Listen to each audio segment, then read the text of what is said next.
يا أيها الذين آمنوا اتقوا الله ولتنظر نفس ما قدمت لغد واتقوا الله إن الله خبير بما تعملون. بسم الله الرحمن الرحيم. السلام عليكم ورحمة الله وبركاته. إن الحمد لله نحمده ونستعينه ونستغفره ونعوذ بالله من شرور أنفسنا وسيئات أعمالنا. من يهده الله فلا مضل له ومن يضلل فلا هادي له. وأشهد أن لا إله إلا الله ربي وحده لا شريك له. وأشهد أن محمدا عبده ورسوله. يا أيها الذين آمنوا اتقوا الله حق تقاته ولا تموتن إلا وأنتم مسلمون. يا أيها الناس اتقوا ربكم الذي خلقكم من نفس واحدة وخلق منها زوجها وبث منهما رجالا كثيرا ونساء واتقوا الله الذي تساءلون به والأرحام إن الله كان عليكم رقيبا. يا أيها الذين آمنوا اتقوا الله وقولوا قولا سديدا يصلح لكم أعمالكم ويغفر لكم ذنوبكم ومن يطع الله ورسوله فقد فاز فوزا عظيما. اعلموا فإن أصدق الحديث كتاب الله وخير الهدي هدي محمد صلى الله عليه وسلم وشر الأمور محدثاتها وكل محدثة بدعة وكل بدعة ضلالة وكل ضلالة في النار. أما بعد. Ibu-ibu yang dimuliakan oleh Allah Subhanahu wa taala, alhamdulillah wa syukrulillah atas segala nikmat dan karunia yang Allah limpahkan kepada kita, wabil khusus nikmatul Islam wa ni'matul iman, nikmat keislaman dan juga nikmat keimanan. Bersyukurlah kepada Allah Subhanahu wa taala atas segala nikmat yang Allah Subhanahu wa taala limpahkan kepada kita, baik yang kita rasakan ataupun yang tidak kita ketahui, yang mana baru kita ketahui nikmat tersebut kadangkala ketika Allah Subhanahu wa taala cabut nikmat tersebut atas diri kita. Berapa banyak nikmat yang Allah karuniakan kepada kita dan lupa untuk kita syukuri. Dan ingatlah ibu-ibu sekalian bahwa bersyukur atas nikmat Allah tidak cukup di dalam hati dan tidak cukup hanya diucapkan dengan lisan, tetapi juga perlu pengamalan. Sebagaimana Allah Subhanahu wa taala berfirman, "I'malu ala Daud syukra." Beramalah wahai keluarga Daud sebagai bentuk rasa syukur kepada Allah Subhanahu wa taala. Dan di antara satu hal yang merupakan nikmat yang Allah karuniakan kepada kita adalah nikmatul lisan. Allah Subhanahu wa taala memberikan kepada kita nikmat lisan yang dengannya kita dapat berbicara. Maka manfaatkanlah di dalam kebaikan. Jauhilah oleh kita membicarakan aib orang lain, membicarakan keburukan orang lain. Seburuk apapun orang tersebut, maka sebaiknya kita menjaga lisan kita dari membicarakan keburukannya. Terlebih di saat sosok tersebut merupakan orang yang telah wafat. Pernah ada seseorang berkata di hadapan Al-Hasan Al-Basri, di hadapan Al-Hasan Al-Basri, menjelekkan Al-Hajjaj, yang mana Hajjaj ibn Yusuf dikenal kesadisannya, kezalimannya. Kemudian dibicarakan keburukannya di hadapan Al-Hasan Al-Basri. Maka Al-Hasan Al-Basri menegur orang tersebut. Dan satu kata yang beliau ucapkan harus selalu kita ingat. Yang mana beliau katakan, "Wahai pemuda, ketahuilah bahwa di hari kiamat kelak, sekecil apapun keburukan yang kau lakukan, itu jauh lebih berat dibandingkan dosa terbesar yang dilakukan oleh Al-Hajjaj bagi dirimu. Maka berhentilah dari membicarakan aibnya. Jadi di hari kiamat kelak, ibu-ibu sekalian, dosa terkecil yang kita lakukan itu bagi diri kita akan lebih berat dibandingkan dosa sebesar apapun yang orang lain lakukan. Jadi kita ini mas'ul, bertanggung jawab yang pertama itu atas diri kita. Sekecil apapun dosa yang kita lakukan, bagi kita itu jauh lebih berat daripada dosa orang lain, daripada keburukan orang lain.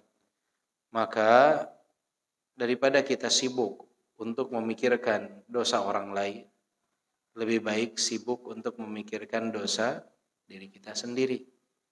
Daripada sibuk membicarakan aib orang lain, lebih baik kita sibuk bercermin, melihat kekurangan yang ada pada diri kita.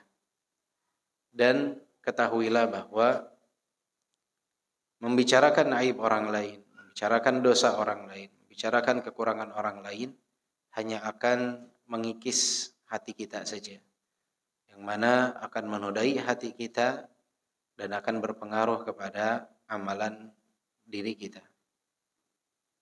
Berusahalah untuk dapat menjaga lisan, berkata yang baik atau diam. Man kana yu'minu billahi wal yawmil akhir falyaqul khairan aw liyasmut. Siapa yang beriman kepada Allah dan hari akhir, berkatalah yang baik atau diam. Berkata yang baik atau diam. Satu hal yang paling sulit terutama untuk ibu-ibu adalah menahan diri untuk tidak membicarakan orang lain. Betul, Bu? Betul. Ibu-ibu pun mengakui hal tersebut, ya.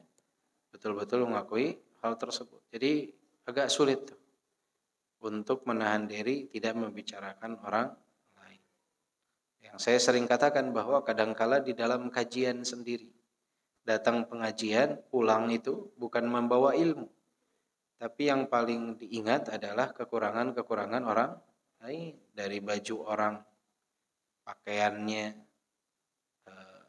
tasnya, kegiatan orang ketika di dalam majelis, itu semua yang diingat ketika pulang. Lupa untuk membawa ilmu, sampai lupa untuk mencatat ilmu. Yang diingat adalah si fulan lupa salaman dengan saya, si fulan tidak menegur, fulana tidak menegur saya, fulana bajunya sama pekan lalu sama, apa dia nggak punya baju lain, fulana tasnya kok itu saja, ada sobek sedikit di baju fulana dibicarakan. Semua seakan-akan datang ke majelis ilmu itu adalah untuk menerawang wanita yang lain, muslimah yang lain. Maka tahanlah, karena kekurangan kita bakal lebih berat di hari kiamat kelak untuk kita pertanggungjawabkan dibandingkan sebesar apapun dosa orang lain. Tapi di sini bukan berarti seseorang tidak boleh untuk tanasuh. Saling menasehati adalah sesuatu yang dianjurkan,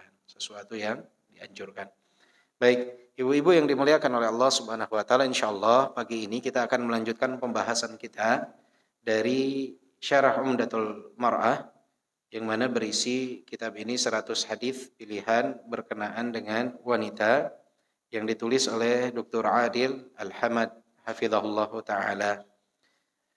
Dan kita sekarang masuk dalam pembahasan hadis yang ketiga, yang mana di sini beliau memberikan judul Ukhtil muslimah lam tukhlaqi liqiyadatir rijal wa innama litalidil qada wa turabbihim fa'arifi makanaki sahiha walzamihi. Wahai ukhti muslimah, sesungguhnya engkau tidak diciptakan untuk memimpin para lelaki, tetapi engkau diciptakan untuk melahirkan para pemimpin dan untuk mendidik para pemimpin. Maka ketahuilah kedudukanmu yang benar dan berpegang teguhlah kepadanya.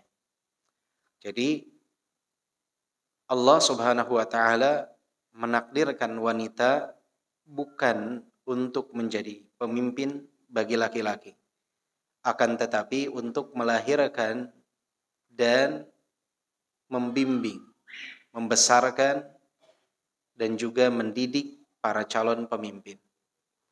yang mana calon-calon pemimpin tersebut tidak akan menjadi pemimpin yang tangguh tanpa adanya pendidikan yang baik dari seorang wanita. Tanpa ada pendidikan yang baik dari seorang wanita. Ibaratnya wanita itu tidak perlu menjadi atlet, tetapi jadilah pelatih dalam tanda kutip. Jadi seseorang jika tahu kedudukannya, jika tahu di mana seharusnya dia berperan, maka kebaikan akan didapatkan. Tetapi jika melawan fitrah dan berusaha untuk menolak takdirnya, maka keburukan akan terjadi. Seseorang yang harusnya menjadi pelatih malah memilih untuk menjadi pemain. Akan kacau. Mayoritas pelatih tidak bisa bermain. Begitupun tidak semua pemain dapat menjadi pelatih. Maka di dalam dunia pendidikan pun sama. Di dalam dunia kepemimpinan pun sama. Fitrahnya seorang wanita adalah untuk mendidik, melatih, mengembangkan calon pemimpin. Pemimpin yang baik di belakangnya pasti ada support dari wanita-wanita yang istimewa, wanita-wanita yang tangguh, ibu-ibu yang mulia, karena wanita adalah madrasatul ula, sekolah pertama itu adalah wanita. Pemimpin tersebut tidak bisa menjadi pemimpin yang baik tanpa ada wanita yang baik di belakangnya. Tetapi itulah kudrahnya seorang wanita. Dia harus dapat menggunakan kedudukannya dan posisinya secara baik. Jika dia berusaha untuk melawan kodrat tersebut, maka akan ada ketimpangan nantinya. Karena Allah Subhanahu wa taala menciptakan sesuatu itu berdasarkan pada kebutuhan. Kelebihan-kelebihan yang ada pada wanita tidak ada pada pria. Kelebihan yang ada pada pria tidak ada pada wanita. Masing-masing memiliki karakteristik yang berbeda. Jadi kalau dipaksakan untuk ditukar posisi, yang ada adalah kehancuran. Masing-masing punya posisinya. Sebagai contoh misalkan dalam permainan sepak bola saja. Ada orang yang ahlinya jadi kiper dia. Ada orang yang ahlinya jadi penyerang.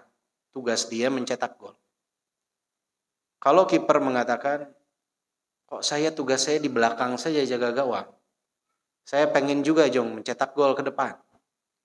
Ketika dua-duanya menjadi penyerang mencetak gol, gawangnya akan kosong. Akan mudah untuk kebobolan. Kenapa? Karena si kiper tidak mau bersabar pada posisi dan keahliannya untuk membantu tim.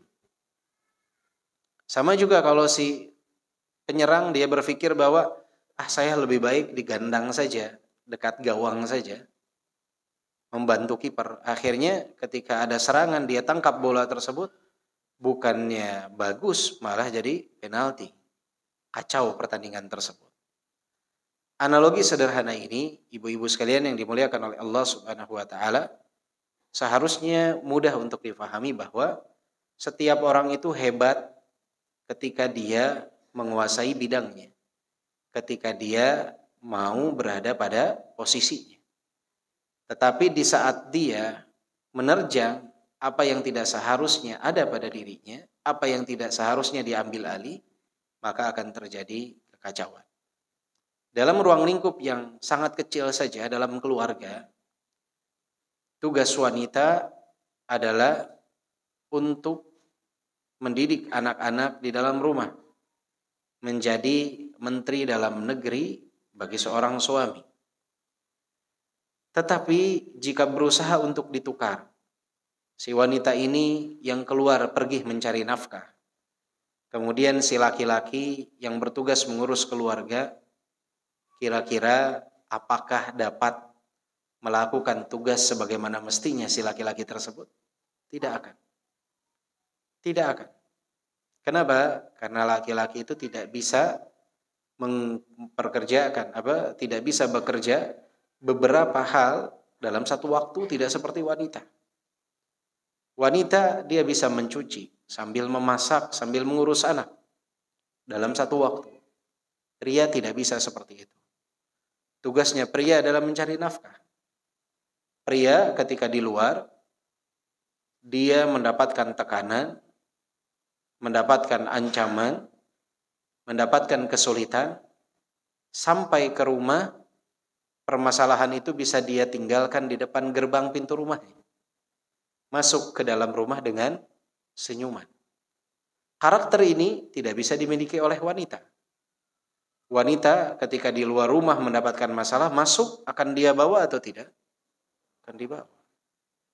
Ibu-ibu kesal kepada anak saja sulit untuk menjaga wajah di hadapan suami. Suaminya ikut tersalahkan. Gara-gara ayah, gara-gara abi. Padahal suaminya tidak salah apa-apa. Jadi karakter yang berbeda ini kalau ditukar akan kacau. Maka sebaiknya seorang wanita itu dia fokus kepada apa yang menjadi kodratnya dan berusaha semaksimal mungkin dengan kemampuannya, kelebihannya tersebut, dia ikut andil dalam membina, membimbing, membesarkan para calon pemimpin masa depan. Maka di sini Syekh memberikan judul tersebut. Wahai wanita muslimah, engkau tidak diciptakan dengan karakteristikmu ini untuk memimpin laki-laki. Sulit. Karena kita telah bahas pada pertemuan sebelumnya, wanita itu condong untuk mengedepankan perasaan. Orang yang terlalu mengedepankan perasaan di dalam memimpin itu akan sangat sulit. Akan sangat berat baginya. Maka kata beliau, engkau itu diciptakan untuk melahirkan pemimpin, membesarkan, membina, membimbing pemimpin tersebut. Sehingga pantas untuk memimpin. Di sini beliau menukilkan hadis Abu Bakrah. Abu Bakrah berbeda dengan Abu Bakar. Abu Bakrah sahabat Nabi, tetapi berbeda dengan Abu Bakar yang merupakan sahabat sekaligus mertua dari Nabi Muhammad sallallahu alaihi wasallam. Di sini beliau mengatakan, menukilkan hadis Abu Bakrah, an Abi Bakrah radhiyallahu anhu qala, laqad nafa'ani Allahu bi kalimatin sami'tuha min Rasulillah sallallahu alaihi wasallam ayyamal jamal ba'dama kittu alhaqa bi ashabil jamal fa uqatila ma'ahum qala lamma balagha Rasulullah sallallahu alaihi wasallam anna ahla Faris qad mallaku alaihim binta Kisra qala lan yufliha qaumun wallau amrahum imra'ah. Kata Abi Bakrah radhiyallahu anhu, telah memberikan kemanfaatan bagiku kalimat yang aku dengar dari Rasulullah sallallahu alaihi wasallam ayyamal jamal, di hari Ma'rakatul Jamal, peperangan Al-Jamal. Peperangan Al-Jamal ini, ibu-ibu sekalian yang dimuliakan oleh Allah Subhanahu wa taala, saat itu terjadi setelah wafatnya Utsman ibn Affan radhiyallahu anhu. Di bulan Dzulhijjah di tahun 35 Hijriah. Ketika wafatnya Utsman ibn Affan yang dibunuh oleh orang-orang Khawarij, saat itu setelah dibaiatnya Ali bin Abi Thalib radhiyallahu anhu menjadi khalifah, sahabat Talhah dan juga Az-Zubair bin Al-Awwam, mereka pergi ke Mekkah dari Madinah. Dan saat itu sedang musim haji. Banyak orang berada di kota Mekkah. Kemudian mereka mengatakan bahwa kita harus mencari siapa pembunuh Utsman bin Affan. Kita harus mengqisas mereka. Kita harus mencari siapa yang bertanggung jawab atas darahnya Utsman. Sehingga saat itu terkumpullah sekitar 5.000 pasukan. Mereka pergi ke Basrah di Irak. Jadi mereka itu bukan keluar dari kepemimpinan Ali bin Abi Thalib. Karena kalau mereka keluar dari kepemimpinan Ali bin Abi Thalib, mereka akan pergi ke Madinah untuk menyerang Ali bin Abi Thalib radhiyallahu anhu. Tetapi mereka pergi ke Basrah, ke Irak. Dan di antara pasukan tersebut ada Aisyah radhiyallahu anha. Ada Aisyah radhiyallahu anha dan para sahabat yang lain. Orang-orang yang bersekutu membunuh Utsman saat itu terbagi ke dalam 3 kelompok. Ada yang berasal dari Basrah, Irak. Ada yang berasal dari Kufah, Irak. Dan juga ada yang berasal dari Mesir. Maka mereka bergegas menuju Basrah untuk mencari siapa pembunuhnya Utsman. Sehingga terjadilah peperangan yang disebut Ma'rakah Al-Jamalus Sughra. Peperangan atau Ma'rakah Jamal kecil. Saat itu orang-orang yang menyerang Utsman ibn Affan yang berasal dari Basra, mereka berhasil peperangan tersebut dimenangkan oleh pasukannya Talha dan juga Az-Zubair yang di dalamnya ada Aisyah radhiyallahu anha. Kemudian mereka bergegas untuk menuju Kufah yang juga berada di Irak untuk mencari pembunuhnya Utsman yang berasal dari Kufah. Maka saat itu Ali bin Abi Thalib radhiyallahu anhu melihat hal ini tidak bisa untuk dibiarkan. Karena Ali bin Abi Thalib adalah khalifah. Dan Ali bin Abi Thalib merasa bahwa beliau yang bertanggung jawab untuk mencari siapa pembunuhnya Utsman ibn Affan. Maka Ali bin Abi Thalib dengan pasukannya bergegas menuju Kufah. Saat itu Ali bin Abi Thalib radhiyallahu anhu mengutus Al-Miqdad dan juga Al-Qa'qa kepada Talha dan juga Zubair bin Al-Awwam agar mereka kembali saja dan tugas pencarian itu akan diselesaikan oleh siapa? Oleh Ali bin Abi Thalib radhiyallahu anhu. Karena beliau adalah khalifah. Kalau setiap orang nanti mencari darah, akan terjadi kekacauan, akan terjadi fitnah. Maka para sahabat tersebut pun menerima saran dari Ali bin Abi Thalib radhiyallahu anhu dan hendak bergegas untuk kembali ke Mekah. Tetapi saat itu yang disebut dengan Sabaiyun, pengikutnya Abdullah ibn Saba al-Yahudi, julukan kepada mereka, merasa bahwa jika fitnah ini selesai, maka mereka yang akan mendapatkan efek dari hal tersebut. Akan mudah untuk ditemukan. Akhirnya mereka melakukan penyerangan kepada pasukannya Talha, Az-Zubair dan yang lainnya. Sehingga terjadilah peperangan saat itu yang disebut Ma'rakatul Jamal. Ma'rakatul Jamal, terbunuh saat itu Talha radhiyallahu anhu. Az-Zubair ibn Al-Awwam juga wafat dalam peperangan tersebut. Dan mereka adalah termasuk dari Asyrah Mubasysyirin bil Jannah. 10 orang yang diberitakan oleh Nabi akan langsung masuk ke dalam surga. Saat itu peperangan itu baru terhenti ketika unta yang dinaiki di atasnya ada pelana Aisyah radhiyallahu anha terjatuh. Al-Jamal. Maka saat itu semua menghentikan peperangan khawatir Aisyah radhiyallahu anha terkena pedang atau terkena tombak atau apapun yang membahayakan Aisyah radhiyallahu anha. Baru berhenti saat itu. Kemudian Ali bin Abi Thalib mengutus putra-putranya untuk mengiringi Aisyah untuk kembali Aisyah ke tempat asalnya. Peperangan inilah yang disebut dengan Ma'rakatul Jamal. Yang mana adanya perselisihan di antara para sahabat. Dan kita tidak boleh menjadi hakim atas perselisihan yang ada pada sahabat. Yang mana mereka adalah orang-orang yang mulia. Amruhum ilallah. Perkara yang terjadi di antara mereka, perselisihan di antara mereka, kembali Allah Subhanahu wa taala yang akan menentukan. Karena di antara kedua belah pihak orang-orang yang mulia. Di sisi Ali bin Abi Thalib radhiyallahu anhu, orang-orang yang mulia, di sisi kelompok dari Talha, Zubair, Aisyah juga sosok-sosok yang mulia. Sehingga permasalahan atau pertikaian di antara mereka, kita harus mensucikan lisan kita dari menjadi hakim mengatakan oh ini salah, tidak boleh. Imam Syafi'i pernah mengatakan tilkad dima qad taharallahu ala aidina fa'alaina an nutahhira alsinatana minhu. Darah tersebut telah Allah sucikan dari pedang-pedang kita, maka tugas kita sekarang mensucikan lisan kita dari hal tersebut. Itu yang dikatakan oleh Al-Imam Syafi'i rahimahullahu ta'ala.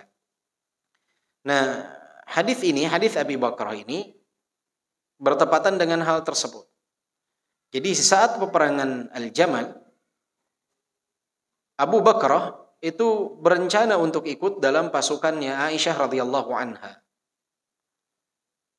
Yang mana Aisyah radhiyallahu anha ikut dengan kelompoknya Talha dan juga Zubair bin Al-Awwam. Kemudian beliau teringat dari ucapan Nabi sallallahu alaihi wasallam, "Lamma balagha Rasulullah anna ahla Faris qad mallaku alaihim bint Kisra." Ketika kerajaan Persia menunjuk putri dari kaisar untuk menjadi pemimpin bagi mereka, untuk menjadi ratu bagi mereka.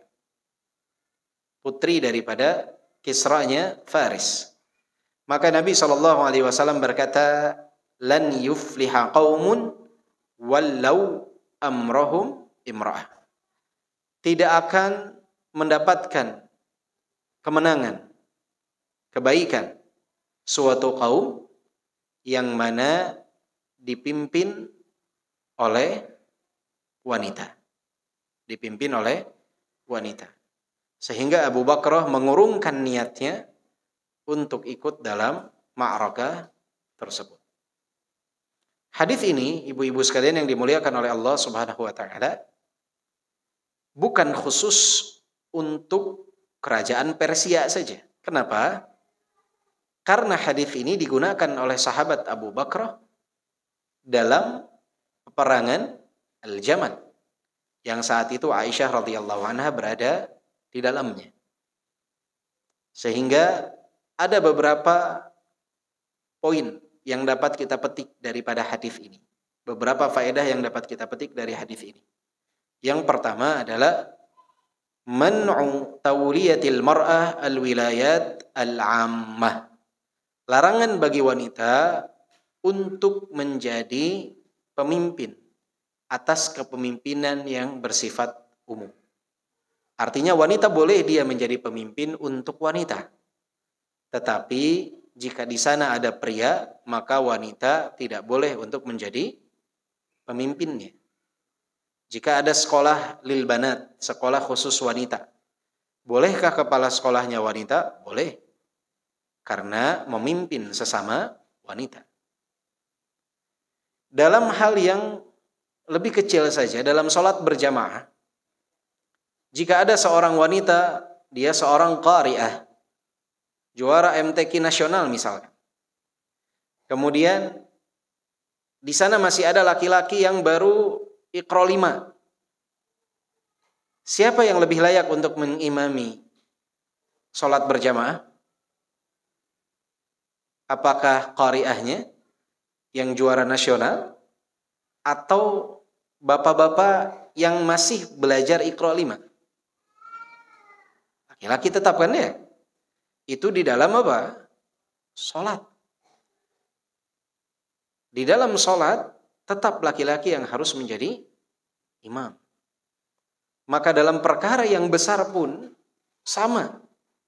Kepemimpinan laki-laki itu yang seharusnya ada.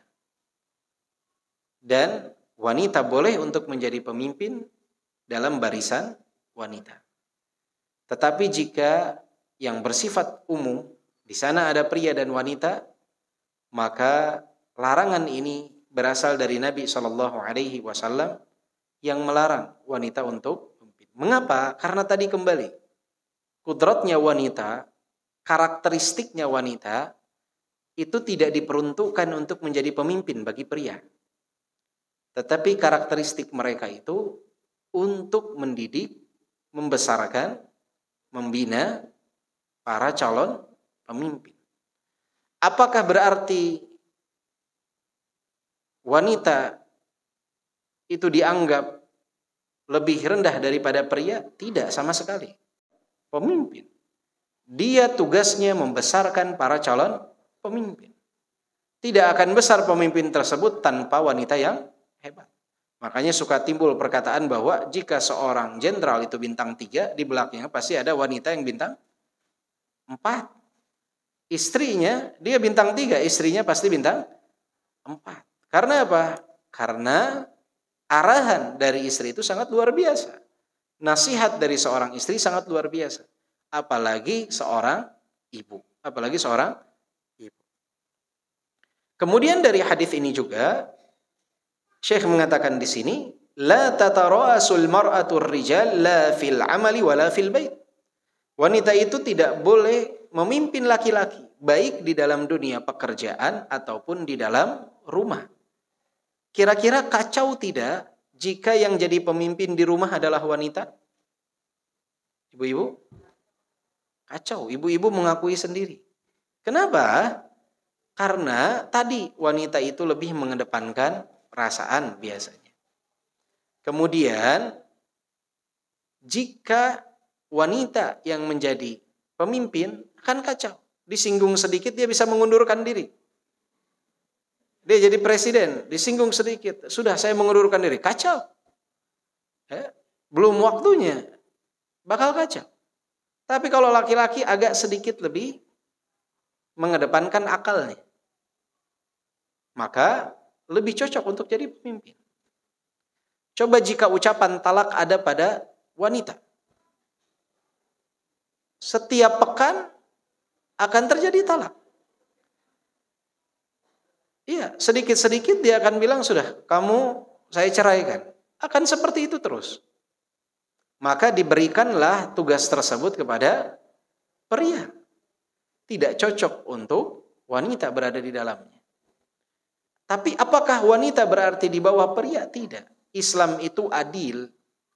Adil itu bukan menyamakan segalanya, tetapi menempatkan sesuatu pada tempatnya, sesuai dengan topoksinya. Adil. Islam itu mengajarkan keadilan, bukan kesamaan dalam segala hal. Orang Barat berusaha menyamakan dalam segala hal. Kalau Islam tidak, memberikan keadilan. Memberikan keadilan. Tapi mereka juga inkonsisten. Enggak konsisten. Mereka mengadakan olimpiade. Mereka pisah tuh lomba laki-laki sama lomba perempuan. Kalau sama dalam segala hal harusnya apa? Barengan aja lombanya. Laki-laki dengan wanita. Tapi mereka menyadari bahwa karakteristik wanita itu berbeda dengan laki-laki. Juara 1 lari wanita bisa jadi juara 20 lari laki-laki. Karena apa? Karakteristiknya berbeda. Tidak bisa disamakan. Tidak bisa disamakan. Jika dalam lomba lari saja tidak bisa diadukan antara laki-laki dengan wanita karena karakteristik yang berbeda, sama dalam kepemimpinan juga. Laki-laki itu tidak bisa disamakan dengan wanita karena karakteristik yang berbeda. Jika lomba yang begitu saja, lomba lari, lomba lompat, lomba sepak bola, mereka pisahkan karena mereka faham tidak bisa untuk disatukan, tidak bisa untuk diadukan, karakteristiknya berbeda. Kenapa mereka memaksakan dalam kepemimpinan yang padahal efeknya jauh lebih besar, padahal karakteristiknya berbeda. Wanita bukan diciptakan oleh Allah untuk menjadi pemimpin bagi pria. Karakternya berbeda. Kelebihannya berbeda. Kami, Bu, laki-laki, itu tidak bisa melakukan apa yang ibu-ibu sanggup lakukan. Kami jika melakukan satu pekerjaan tidak bisa mengerjakan pekerjaan lain dalam satu waktu. Ibu-ibu bisa. Ibu-ibu sambil menggendong anak bisa sambil masak. Bisa sambil mencuci. Bisa sambil menyapu. Bahkan bisa sambil mendengarkan ceramah. Dan semua itu dilakukan dengan itqan, dengan baik. Tidak ada kekurangan di dalamnya. Kalau kami nggak sanggup untuk melakukan hal tersebut, akan stres kami melakukan hal itu. Kebalikannya tadi, laki-laki ketika di luar rumah, dia tahan banting untuk mendapatkan segalanya, ujian, dalam mencari nafkah, apapun, kehinaan dia bisa pikul. Masuk ke dalam rumah, dia tinggalkan semuanya. Wanita nggak bisa seperti itu. Dia akan bawa perasaan tersebut ke dalam rumah. Maka karakteristiknya berbeda. Kemudian kata Syekh di sini, jazmun Nabi sallallahu alaihi wasallam bi'adami falahi ay mujtama'in tudirul mar'atu fihi ar-rijal fil wilayatil 'ammah. Nabi menekankan bahwa tidak akan berhasil, tidak akan mendapatkan kebaikan ketika kepemimpinan tersebut diambil alih oleh wanita. Terus ibu-ibu berkata, kok ada di dunia ini negara yang dipimpin wanita kok berhasil? Berhasil nih dalam sudut pandang mana? Keberhasilan kita itu pandangannya bukan hanya sebatas dunia, tapi keberhasilan dalam pandangan akhirat. Kemudian juga yang kedua, jika kita mengatakan bahwa mereka mendapatkan nilai 8 ketika dipimpin wanita, maka yakinilah di saat laki-laki yang memimpin nilainya mungkin di atas 9. Mungkin di atas 9. Maka keberhasilan ini bersifat nisbi. Dalam kacamata kita katakan berhasil, dalam kacamata syariat bisa saja gagal. Dalam kacamata kita berhasil, itu ketika dipimpin wanita, maka ketahuilah jika dipimpin oleh laki-laki akan lebih berhasil. Karena apa? Karena sabda Nabi Muhammad sallallahu alaihi wasallam, "Wa ma yantiqu 'anil hawa in huwa illa wahyu yuha." Nabi itu tidak berucap dengan hawa nafsu, melainkan wahyu yang Allah Subhanahu wa taala wahyukan.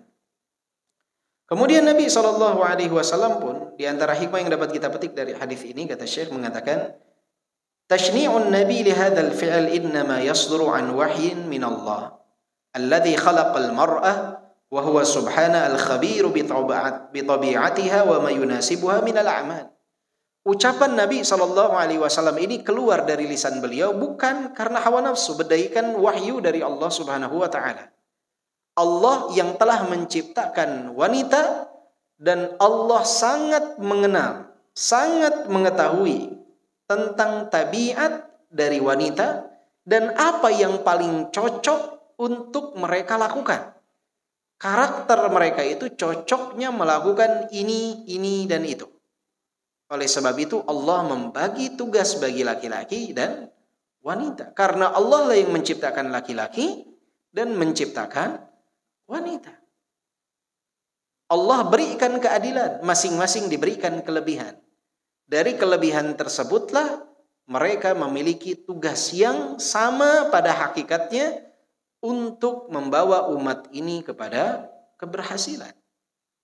Hanya porsinya yang berbeda. Hanya porsinya yang berbeda dan tugasnya yang berbeda. Masing-masing punya tugas yang sama-sama untuk menegakkan kalimat Allah Subhanahu wa ta'ala. Maka inilah yang dapat kita petik dari hadis tersebut. Hendaknya seorang wanita menyadari kapasitas dirinya. Sehingga dengannya insya Allah dia bisa berkontribusi dengan kontribusi yang paling tepat, yang paling baik untuk kemajuan umat. Untuk kemajuan umat. Jadi tidak perlu memaksakan diri berada pada posisi yang tidak seharusnya dia berada pada posisi tersebut. Bukan berarti wanita tidak cerdas. Banyak wanita yang jauh lebih cerdas daripada pria. Tetapi untuk menjadi seorang pemimpin tidak cukup faktor kecerdasan. Tidak cukup faktor kepandaian.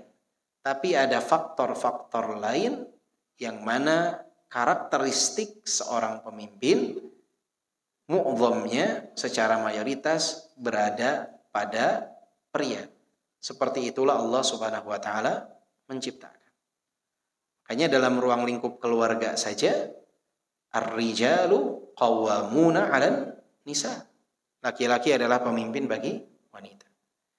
Lihat ibu-ibu sekalian, laba-laba, sarang laba-laba. Yang membangun sarang laba-laba itu siapa? Jantan atau betina? Betina. Sarang laba-laba itu tidak dibangun oleh jantan, tapi oleh betina.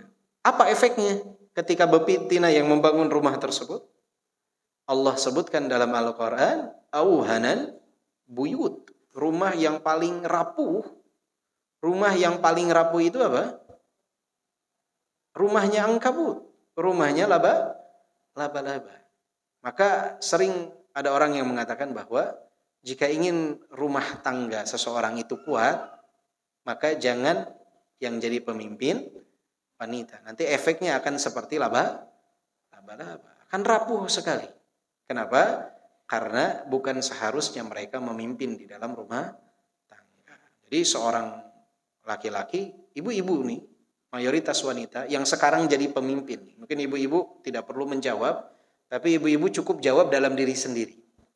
Ibu-ibu yang sekarang di rumahnya jadi pemimpin, saya rasa banyak, mungkin lebih dari 50%. Yang sekarang di rumahnya jadi pemimpin, yang ucapannya lah yang berjalan di rumah, rindu tidak untuk memiliki suami yang lebih dominan daripada ibu-ibu dalam kepemimpinan? Rindu tidak? Rindu tidak?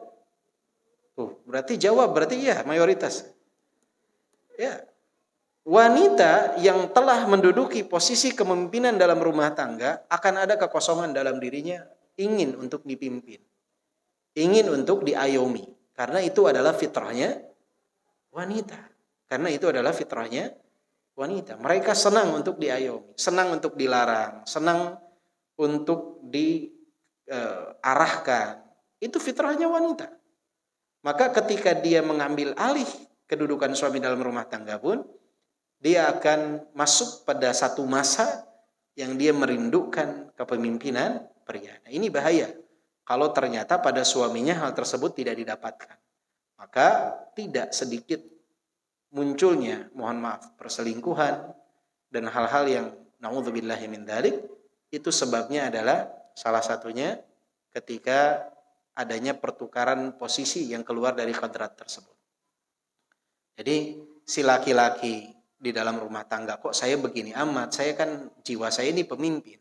Akhirnya dia cari wanita lain yang mau dia arahkan. Si wanita pun sama akhirnya waliyadzubillah mencari sosok laki-laki yang bisa mengayomi dirinya. Maka jangan pernah mengambil alih dan mengkudeta keimaman suami di dalam rumah tangga, karena itu adalah merupakan bahan bakar kehancuran rumah tangga. Tetaplah pada kodrat seorang wanita.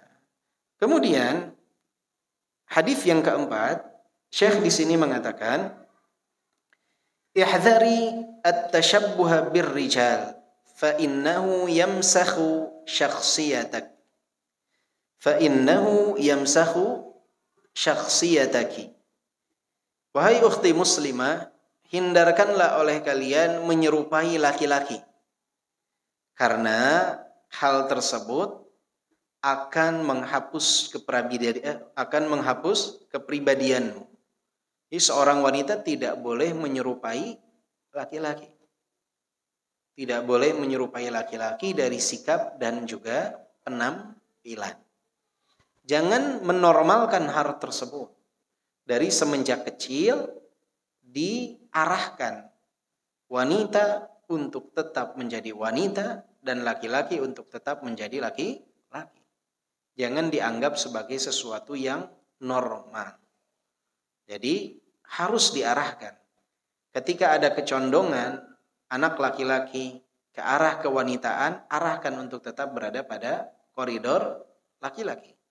Begitupun wanita tidak boleh menyerupai laki-laki. Dia tidak boleh menyerupai dari sikapnya, tidak boleh juga menyerupai dari penampilannya. Tidak boleh menyerupai dari penampilannya.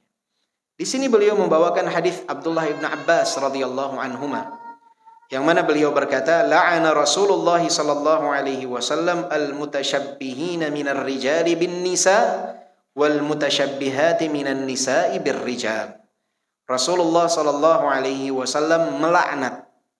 Yang disebut melaknat itu artinya adalah mendoakan untuk terusir dari rahmat Allah Subhanahu wa taala. Waliyadzubillah. Orang yang mal'un, yang terlaknat itu dia terusir dari rahmat Allah Subhanahu wa taala, matrudun min rahmatillah. Rasulullah melaknat seorang laki-laki yang menyerupai wanita dan wanita yang menyerupai laki-laki. Jadi laki-laki yang menyerupai wanita itu terlaknat dan wanita yang menyerupai laki-laki juga terlaknat. Jangan mengatakan ini saya sudah seperti ini bawaannya. Itu harus dirubah. Itu kelainan. Itu penyakit yang harus dirubah. Bukan sesuatu yang dianggap normal. Bukan sesuatu yang dianggap baik. Ya. Kita harus arahkan mereka, bimbing mereka, nasihati mereka. Ya. Jangan dianggap menjadi sesuatu yang normal. Jangan dibiarkan. Justru harus diobati. Harus diperbaiki. Ya, harus diperbaiki.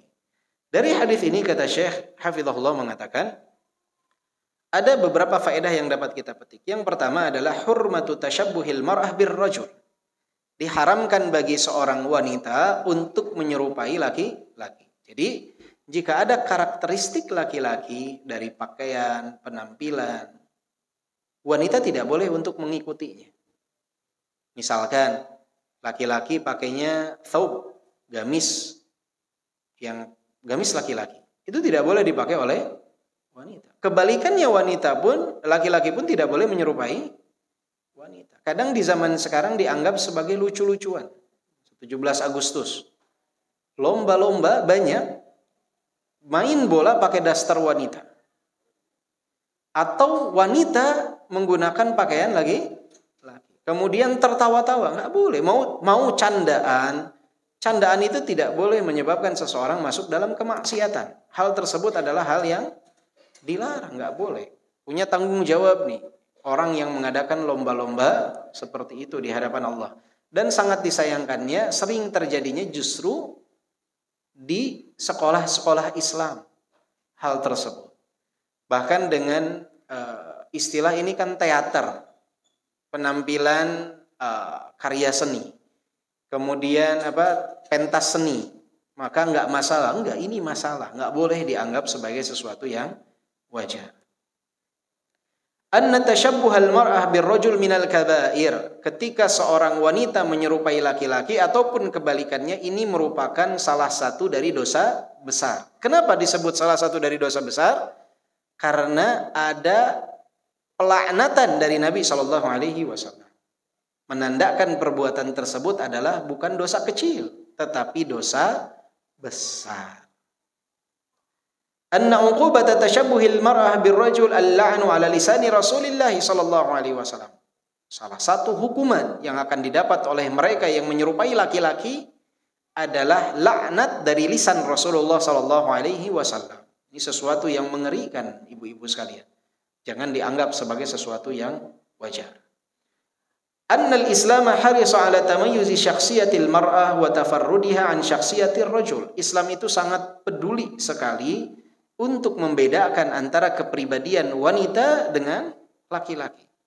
Islam itu tetap menginginkan wanita pada kudratnya, laki-laki pada kudratnya. Adil bukan berarti disama-samakan. Beda. Memang ditakdirkan berbeda. Ditakdirkan berbeda. Makanya laki-laki juga tidak boleh menyerupai wanita. Wanita ditakdirkan untuk dia tidak berjenggot. Maka laki-laki yang Allah takdirkan memiliki jenggot jangan dicukur, jangan menyerupai wanita. Biarkan tumbuh. Akhfu syawarib wa aful liha. Akhfu syawarib wa aful liha. Makanya dulu ada kisah yang disampaikan oleh salah seorang syekh.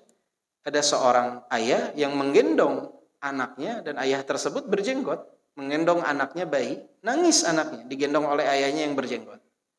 Kemudian ada seseorang di sampingnya yang dia kelimis, dia cukur jenggotnya. Bukan nggak berjenggot, dia cukur jenggotnya. Bersih sekali. Kemudian diambil si anak tersebut digendong. Kemudian orang tersebut menyindir laki-laki yang berjenggot ini. Lihat, anakmu saja takut dengan jenggotmu. Kata si laki-laki tersebut, dia pikir engkau adalah ibunya. Karena engkau tidak memiliki. Makanya dia diam. Karena dia pikir antum adalah ibunya. Ya. Maka tidak boleh menyerupai. Jika Allah berikan jenggot tersebut, ya biarkan. Rawat. Jangan dihabiskan. Kalau memang tidak tumbuh, ya tidak dosa juga dia. Ya. Kalau memang laki-laki tersebut tidak tumbuh jenggot, dia tidak berdosa. Tapi tumbuh 1, 2, 3, biarkan. Itu menjadi pembeda antara laki-laki dengan wanita. Makanya Aisyah radhiyallahu anha ketika ditanya tentang hukum jenggot, apa jawaban Aisyah? Wallazi zayyana ar-rijala biliha. Demi yang memperindah laki-laki itu dengan jenggot. Itu adalah kelebihan yang Allah berikan yang tidak diberikan kepada wanita. Anna lil mar'ati khasa'isa takhtalifu min khasa'isar rajul. Fala tumha bitashabbuhi birrajul. Jadi wanita itu punya karakteristik, kekhususan yang berbeda dengan laki-laki. Maka jangan dihapuskan karakteristik dan pembeda ini dengan menyerupai laki-laki. Jangan dihapuskan. Penampilannya inilah wanita. Penampilannya seperti ini. Karakteristiknya seperti ini. Cara berjalannya seperti ini. Jangan dihapuskan karakteristik tersebut sehingga samar antara pria ataupun wanita. Tidak dibolehkan. Anna tashabbuhal mar'ah birrajul yadullu ala maskhin fil fitrah bihasbi naw'i tashabbuh wa darajatihi. Penyerupaan wanita terhadap laki-laki itu penghapusan terhadap fitrah yang ada, dan besarnya penghapusan terhadap fitrah ini sangat bergantung kepada seberapa besar bentuk penyerupaan tersebut dan derajat penyerupaan tersebut. Ada wanita yang punya beberapa karakteristik menyerupai laki-laki. Ada yang kalau orang lihat nih mah laki-laki bukan wanita. Maka hati-hati, jangan membiarkan hal tersebut. Jika ibu punya anak atau punya adik atau punya kakak yang karakternya itu dikhawatirkan terlihat seperti laki-laki, maka nasihati dengan cara yang baik. Jangan dianggap sebagai sesuatu yang wajar. Jangan pernah mengatakan dia memang seperti itu. Enggak ada. Itu harus dirubah. Karena apa? Karena Rasulullah SAW melaknat wanita yang menyerupai laki-laki dan laki-laki yang menyerupai wanita. Dan yang terakhir kata Syekh di sini, anna min dawabiti zinatil mar'ah wa libasiha wa harakatiha alla tushbiha fi'lar rijal. Di antara bentuk koridor dari keindahan seorang wanita di saat dia memperindah dirinya adalah salah satu syarat tidak boleh menyerupai laki-laki. Jadi wanita itu ketika dia ingin memperindah dirinya ada syarat-syarat. Ada peraturan-peraturan. Tidak boleh tabarruj, tidak boleh ini, tidak boleh itu. Dan satu poinnya adalah tidak boleh menyerupai laki-laki. Tetaplah pada kodratnya sebagai seorang wanita. Wallahu a'lam bissawab. Jika ada pertanyaan.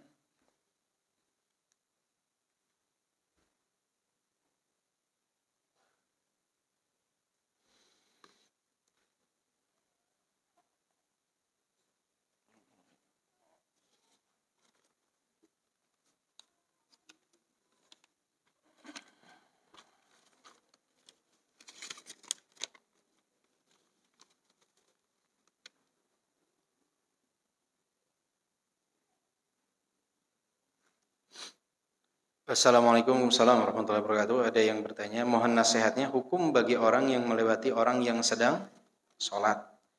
Jadi seorang yang sedang sholat, dia di sebagian ulama mewajibkan, lianna Nabi SAW bersabda, la tusalli illa ala sutrah. Janganlah seseorang sholat kecuali ada sutrah di hadapannya. Jarak sutrah itu kurang lebih adalah 1 jengkal dari tempat sujud, dan tingginya sutrah itu sekitar satu hasta, satu hasta. Jadi ibu kalau sholat usahakan di depan itu ada sutrah, tembok badan orang lain, atau yang dikhususkan sutra setinggi 1 hasta, lebarnya bebas. Itu tempatkan kursi misalkan, atau tas yang agak tinggi, boleh. Kurang lebih 1 jengkal dari tempat sujud. Nah, tidak boleh melewati orang yang sedang sholat di antara tempat orang tersebut berdiri sholat dengan sutra. Kalau di belakang sutranya silahkan. Akan tetapi jika di dalam sholat berjamaah, maka sutrah tersebut beralih kepada sutrahnya imam. Imam Al-Bukhari di dalam Sahih Al-Bukhari menyebutkan bab sutratul imam, sutrah liman khalfah. Sutrahnya imam itu sutrah bagi seluruh orang yang ada di belakangnya. Jadi kalau ibu-ibu sedang sholat berjamaah, ibu-ibu batal. Jangan motong soft ke belakang, tapi ke sampinglah jalan. Itu kan lewatin orang yang sholat, nggak masalah. Karena dia sudah tidak ada sutrah di hadapannya. Sutrahnya dia, sutrah siapa? Sutrahnya imam. Justru ibu-ibu jangan memotong soft, lebih baik ke samping, ambil dari sisi kiri ataupun kanan. Ya. Bahkan kalau kita ketahui apa yang ada di dalamnya, kita akan sabar selama 40 untuk menunggu orang selesai sholat daripada memotong dia dengan sutrah tersebut. 40 ini ada yang mengatakan 40 hari, ada yang mengatakan 40 tahun. Ya, maka harus bersabar. Dan bagi yang sedang sholat, jika ada orang yang mau melewati dirinya, di antara dia dan sutra, dia harus menahannya. Tahan dengan tangannya. Jangan dibiarkan untuk lewat.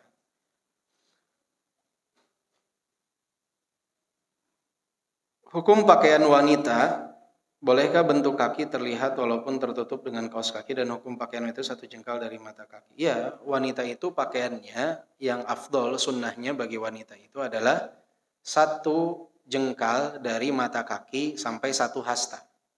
Jangan kayak pengantin juga, kepanjangan, nggak boleh. Itu berlebihan. Jadi cukup 1 jengkal dari mata kaki, itu pakaiannya apa? Pakaiannya wanita. Jadi ibu-ibu pakaiannya jangan sampai atas mata kaki. Di atas mata kaki itu pakaiannya pria. Pakaian wanita itu sunnahnya 1 jengkal, maksimalnya 1 hasta. Ya, 1 hasta kurang lebih segini lah. Dari 1 jengkal sampai 1 hasta dari mata kaki. Bu, syarahnya nanti saja. Penjelasannya nanti saja. Jadi 1 jengkal sampai 1 hasta. Ya. Jadi tidak boleh berlebih-lebihan. Seperti pakaian pengantin yang bisa 3 meter, 2 meter. Ya. Jangan.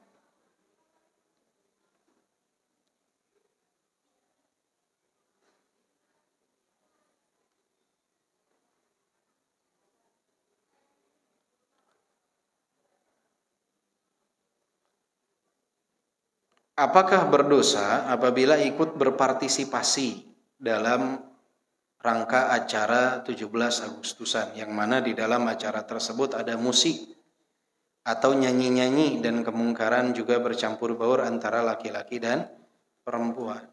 Berpartisipasi selama tidak ada unsur kemungkaran di dalamnya nggak masalah. Tapi kalau ada unsur kemungkaran di dalamnya, ya jangan.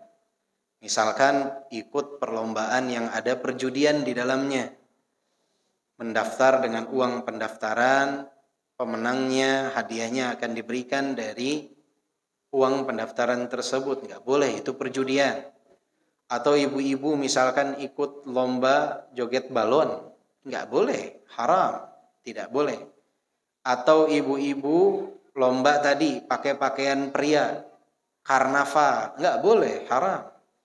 Atau misalkan ibu-ibu menampakkan aurat dalam perlombaan tersebut, ya boleh, ya, tidak dibolehkan. Jika ada kemungkarannya tidak boleh. Ya, jika ibu-ibu di rumahnya lomba masak tiap RT misalkan, kemudian nanti tidak ada uang pendaftaran di dalamnya, insya Allah tidak masalah. Jadi tergantung daripada ada atau tidak adanya kemungkaran di dalamnya. Cuman memang mayoritas illa man rahimahumullah banyak sekali kemungkaran. Bagaimana dengan menyumbang? Sama dengan menyumbang juga, jika kita yakin atau kemungkinan besar uang kita tersebut akan digunakan untuk kemungkaran, nggak boleh. Misalkan umbangan kita itu akan disewakan bidu wanita untuk bernyanyi di acara 17-an. Nggak boleh kita menyumbang dengan uang tersebut.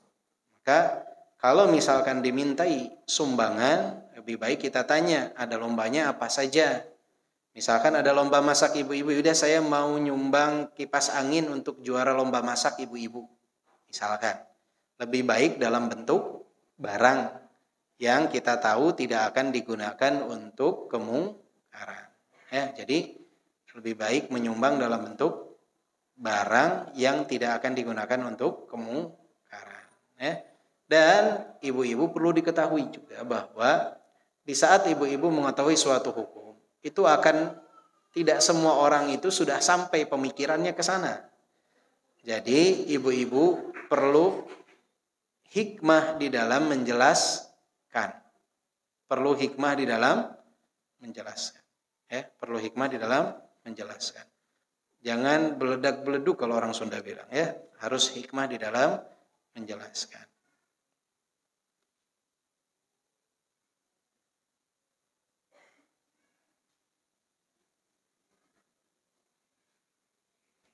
Saya ukti masih single, ada rencana mau umroh bareng teman-teman ukti melalui jasa biro. Apa boleh saya pergi dengan teman-teman dan bercampur dengan ikhwan lain? Satu travel agak bahaya nih Bu. Sebaiknya menikah dulu, nanti sama suaminya bareng berangkat umroh. Apalagi masih muda-mudi ya, itu sangat berbahaya. Dulu itu sebelum pandemi, banyak orang berangkat itu lagi musim dulu ya. Sekarang kayaknya nggak tahu, belum berlanjut. Dulu itu musim orang itu pacaran, itu umroh bareng. Tapi tidak satu kamar. Jadi laki-lakinya daftar, perempuannya daftar. Mereka tawaf bareng depan Ka'bah. Berdoa bareng di hadapan Ka'bah. Ini mereka berpikir inilah pacaran yang islami. Karena pacarannya sambil umroh. Pacarannya sambil doa di hadapan Ka'bah. Ini sesuatu yang keliru. Sesuatu yang keliru. Secara umum hukum wanita safar tanpa mahram untuk ibadah yang wajib ada ulama yang membolehkan.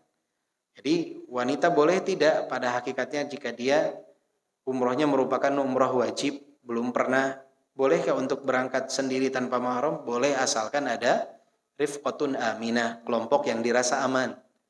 Sebagian ulama membolehkan secara mutlak.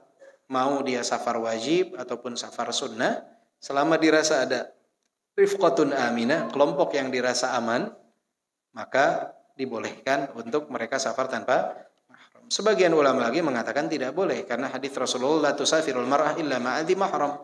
Wanita tidak boleh safar kecuali dengan mahram. Maka sebetulnya seorang wanita itu tidak ada kewajiban untuk umroh selama belum adanya mahram. Tidak ada kewajiban baginya untuk umroh selama belum adanya mahram. Maka mungkin dananya bisa dimanfaatkan, ditabung untuk keberangkatan nanti setelah memiliki mahram. Dan agak kurang nyaman sebetulnya wanita berangkat belum ada mahram. Jadi sebaiknya kalau nasihat saya, usahakan ajak adik, kakak, ayah untuk berangkat bersama karena lebih nyaman. Tapi kalau dikatakan boleh tidak secara hukum, saya tidak bisa mengatakan tidak boleh secara mutlak karena ada para ulama yang membolehkan terutama bagi yang safarnya safar wajib, artinya umroh pertama. Tapi kalau dilihat dari konteks di sini, artinya teman-teman perempuan bareng, ada ikhwan juga yang single-single juga, ini peluang untuk terjadinya hal-hal yang tidak diharapkan dalam perjalanan umroh itu akan sangat besar. Namanya safar bareng ya, 10 hari intens berjumpa, intens bertemu. Itu tidak sedikit yang jadi masalah. Banyak wanita yang berangkat, jangankan dia sendiri, kadang dia dengan ayahnya, dianya single, ada laki-laki berangkat, dia tidak dengan istrinya. Itu bisa terjadi hubungan yang tidak diinginkan, tidak diridhai oleh Allah Subhanahu wa taala. Tidak sedikit yang jadi masalah ketika pulang, maka alangkah baiknya dengan mahram.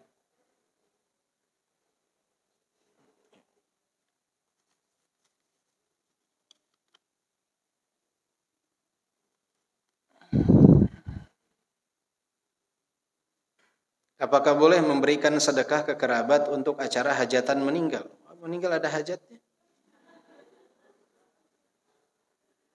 Takziah mungkin? Enggak, apa acara? Kalau acara atau 7 bulanan hamil. Tapi kita tidak menghadiri, cuman beri tanda perhatian. Tidak perlu untuk acara-acara yang tidak ada ketentuannya dalam syariat, acara-acara yang membebankan keluarga mayit, ataupun acara dalam kehamilan, jangan memberikan hadiah dalam acara tersebut. Karena kita sama saja membantu dalam kemungkaran tersebut. Kita dianjurkan untuk memberi kepada keluarga mayit makanan, iya.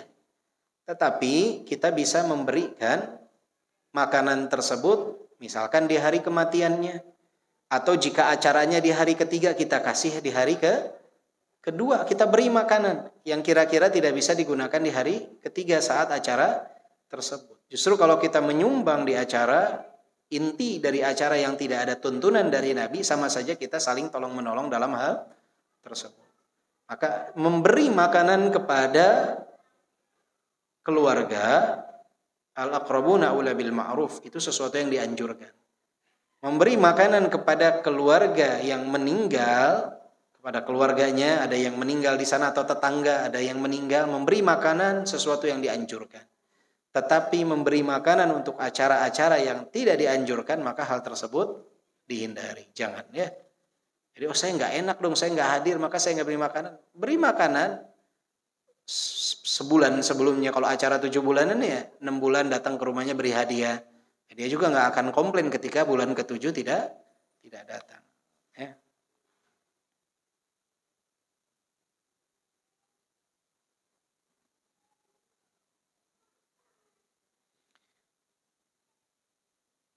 Bagaimana dengan cara mendidik anak perempuan jika wanita diciptakan untuk melahirkan pemimpin dan mendidiknya, sedangkan anak perempuan itu berarti tidak ditakdirkan untuk menjadi pemimpin? Ibu mendidik calon pendidik bagi pemimpin. Jadi kalau laki-laki dididik untuk menjadi pemimpin, maka ibu sedang mendidik calon pendamping bagi pemimpin dan calon pendidik bagi para pemimpin. Itu juga bukan perkara yang mudah, bahkan jauh lebih sulit. Karena ibu harus mendidik seseorang untuk menjadi apa? Menjadi pendamping bagi pemimpin dan menjadi pendidik bagi calon pemimpin. Maka mendidik wanita itu bukan perkara yang mudah, perkara yang lebih sulit daripada mendidik laki-laki. Ya, maka semoga Allah memberikan kemudahan kepada ibu untuk memberikan pendidikan tersebut.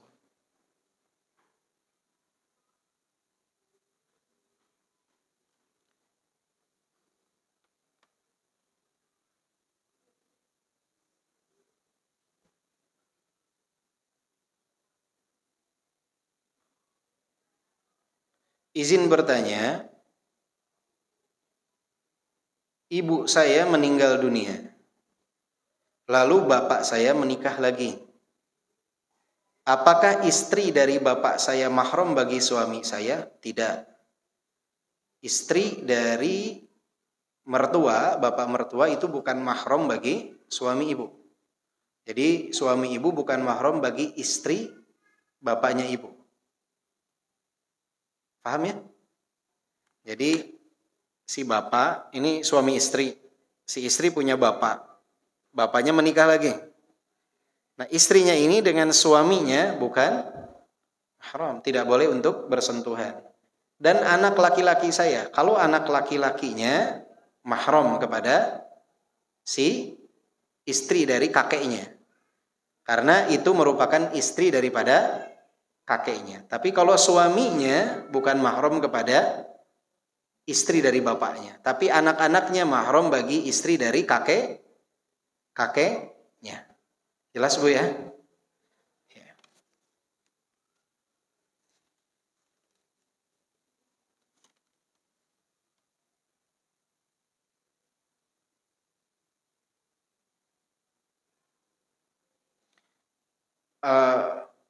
bagaimana hukum memakai baju tidur yang ada atasan dan celana di depan suami? Apakah masuk hukum yang terlarang? Jika itu merupakan pakaian ciri khas wanita, tidak masalah. Tetapi jika pakaiannya pakaian laki-laki itu tidak boleh. Ya, ana rasa sekarang walaupun dia dalam bentuknya celana, ada yang khusus wanita, ada yang laki-laki. Ya kan? Apa itu? Wanita kalau tidak salah apa namanya? Legging kan nggak mungkin laki-laki pakai legging, ya. Itu khusus untuk wanita. Mungkin ada satu lagi terakhir. Jadi selama itu khusus untuk wanita tidak masalah.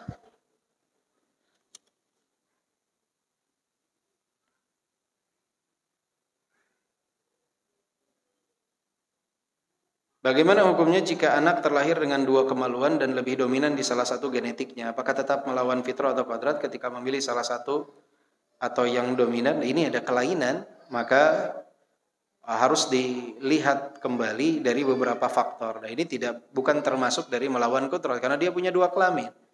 Dia harus jelas dia laki-laki atau wanita. Dia harus diperjelas dengan memperbaiki kelainan tersebut. Ini tidak masalah hal tersebut, dan ini bukan termasuk dari melawan kodrat seseorang, ya. Bukan termasuk dari melawan kodrat seseorang. Ya. Contohnya saja, misalkan seseorang dia terlahir hidungnya bengkok misalkan. Dia operasi untuk meluruskan. Itu melawan kodrat bukan? Bukan, karena dia terlahir dalam kondisi yang tidak pada umumnya. Seseorang terlahir dalam kondisi tersebut. Tapi orang udah Allah berikan hidung yang baik, posisi yang tepat. Kemudian dia pergi untuk operasi plastik. Untuk lebih dimancungkan atau dipesekkan. Maka hal tersebut baru yang disebut melawan kodrat. Ya, jadi kalau memang penyakit atau kelainan itu boleh untuk diobati. Dilihat mana yang maslahat. Dan ini harus berdasarkan juga kepada fatwa ulama dan juga orang yang ahli di bidangnya, yaitu para ahli medis untuk menentukan hal tersebut. Wallahu a'lam bishawab. Subhanakallahumma bihamdika asyhadu an la ilaha illa anta astaghfiruka wa atubu ilaik. Walhamdulillahirabbil alamin. Assalamualaikum warahmatullahi wabarakatuh.